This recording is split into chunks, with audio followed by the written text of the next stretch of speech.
Homayra, welcome to Let the Quran Speak. Thank you. It's my pleasure. When I read your story, I was very emotional, and I thought everybody needs to hear your story. So I'm so happy that you're here. Homayra, you experienced domestic violence from a very young age. What made you and your family decide to finally leave? So it happened out of the blue. We never planned it.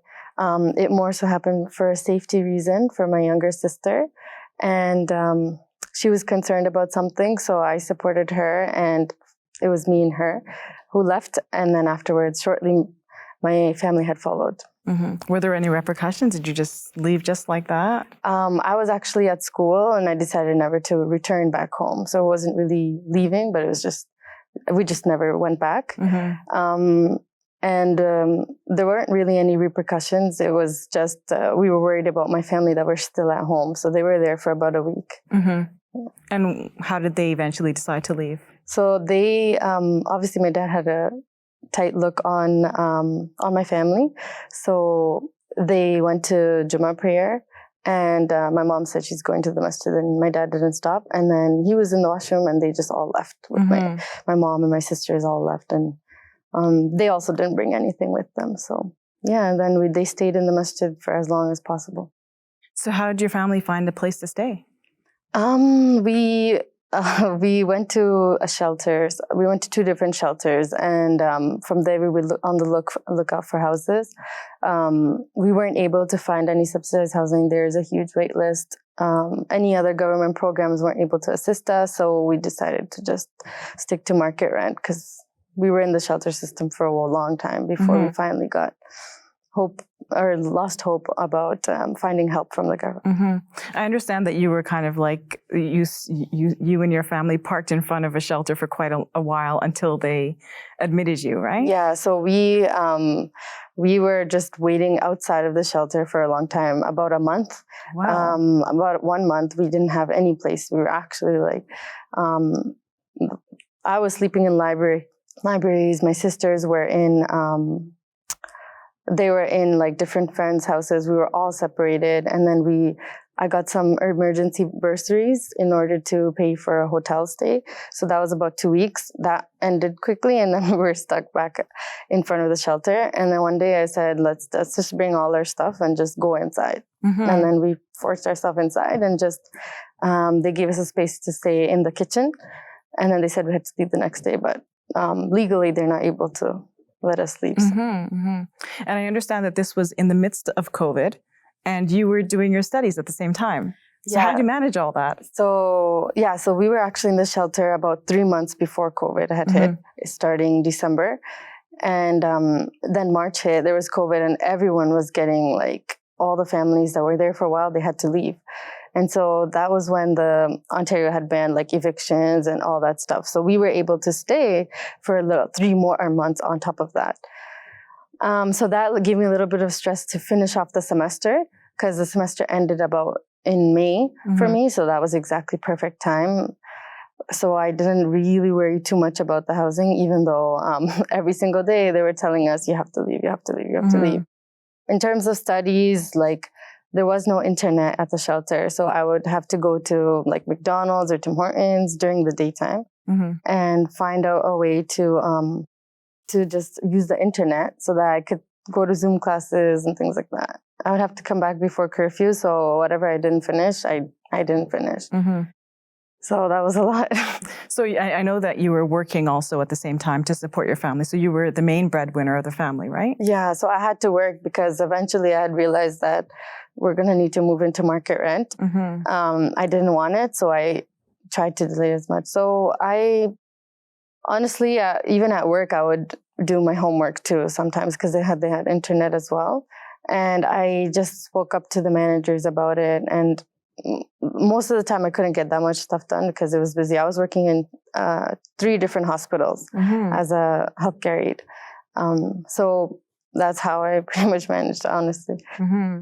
And I mean, you're the one who speaks English. You know, your mother's English is not that good, and I understand that you've been navigating even the legal system on behalf of your family, right? Yeah, so that was the most challenging and frustrating part, because anytime I think, okay, I have this time slot to do with my work and this time slot to go to actual work, then this would come out of the blue, and I would have to, like, between 9 a.m. and 5 p.m. talk to these lawyers, talk to legal aid, I think I was talking to 14 different types of people, different services and aid. And everywhere I went, it was just go to the other person. Yeah. So it was a game of tag to them. But for us, it was like life, right? So that was the most frustrating part. I was like, okay, I'm doing all this work, but nothing is getting anywhere. So even today, I'm still navigating the system, still reading my mom's emails and still picking up phone calls. So I think the thing I found most moving, Homayra, is the fact that, you know, you went through so much and you were doing so much for your family in such a difficult and uncertain time. And then at the same time, you just kept excelling, right? You accomplished so much. Can you speak about some of the things that you accomplished during this difficult time? It came to a shock to me in December that I got the Nursing Student of the Month award from the Provincial Nursing Board. And then from there, after they had heard my story, someone had nominated me for another award, which is another Ontario-wide award for nursing. And then I did get some school awards as well. It was part of my club. I had established a club in third year, in the middle of everything happening. And it's called McMaster Hope for Hearts. And it's a club raising awareness on congenital heart defects.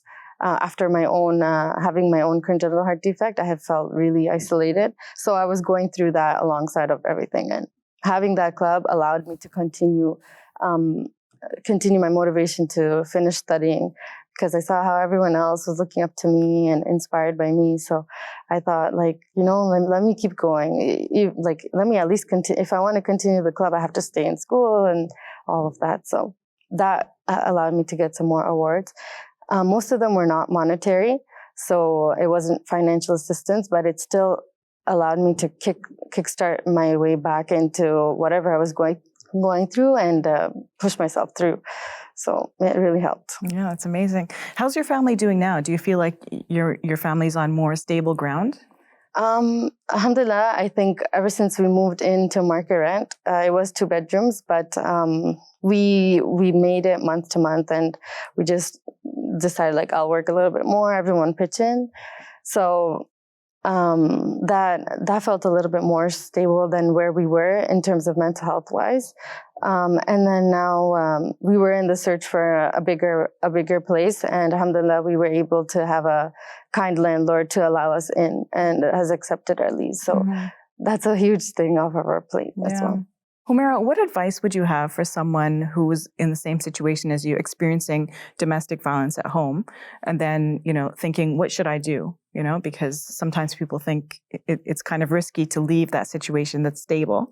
But you did it, right? You took that really bold and difficult step. I think, honestly, there's never a right time or wrong time to do it. It will just happen if it will happen. But the biggest advice is say, speak up for yourself, because if you don't, then no one else will. And you can't expect the world to come at your feet helping you just because you left. Like, everyone will tell you to leave, but they won't tell you what's afterwards. So once you leave, be prepared to fight, and be prepared, because it will take time until your life will get better. But it is better. For example, our mental health has gone much better since we have left. So that's one big thing, despite all the other hardships. And if you think that's a better trade-off, for me, I did, then definitely leave and get the help you need. There is help out there. And if you use your voice, you will get it.